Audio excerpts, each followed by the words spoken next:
Hi, I'm doctor Balaraj Naidu, robotic joint replacement surgeon at honours robotic hospitals Hyderabad. యూజువల్గా చిన్నపిల్లలు అన్ఫార్చునేట్గా కింద పడిపోయి ఎల్బో జాయింట్ ఫ్రాక్చర్స్ అవుతుంటాయి. ఎల్బో జాయింట్స్ అనేది వెరీ నోటోరియస్. ఏ చిన్న మిస్టేక్ జరిగినా ఆ మూమెంట్ అనేది రాదు. ఈవెన్ తినడానికి కానీ వాష్రూమ్ కడుక్కోవడానికి చాలా ఇబ్బంది అవుతుంటుంది. అటువంటి పేషెంట్లో మా దగ్గరకు వచ్చిన హెరెన్ రెడ్డి చిన్నపిల్లడు, వాళ్ళ ఫాదర్ తీసుకొని వచ్చాడు.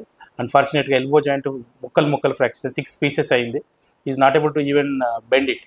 So we did a minimal invasive surgery, అంటే చాలా చిన్నగా కోత కూడా లేకుండా సర్జరీ చేసాము.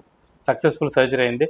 మా హెరెన్ జస్ట్ ఇది చేయరన్న, ముడుచుకో, వెరీ గుడ్, చాపు, ఈ మూమెంట్స్ గుడ్. సో వాళ్ళ ఫాదర్ అంటే తెలుసుకుందాం. ఎలా ఉంది సార్? ఏమైంది బాబుకి అసలు? సైక్లిమికల్ కింద పడ్డాడండి. ఎన్ని రోజులు అవుతుంది ఇప్పటికి?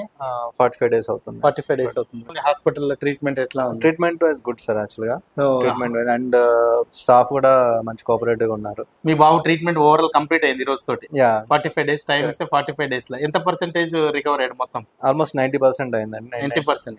మూమెంట్స్ కూడా బాగా వచ్చాయండి. సో యూజువల్ గా ఎల్బో సర్జరీస్ లా కొంచెం స్టిఫ్నెస్ వచ్చినా తినడానికి కష్టం అవుతుంది, మెడ ఉంచి తినాల్సి వస్తుంది. But we do very advanced surgeries, robotic surgeries, minimal invasive surgery, కోత లేకుండా చేసేసరికి అబ్బాయికి కంప్లీట్ రికవరీ వచ్చింది.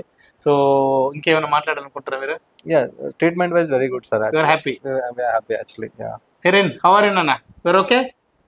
Good. So thank you for trusting owners robotic hospital sir. Thank you. Thank you.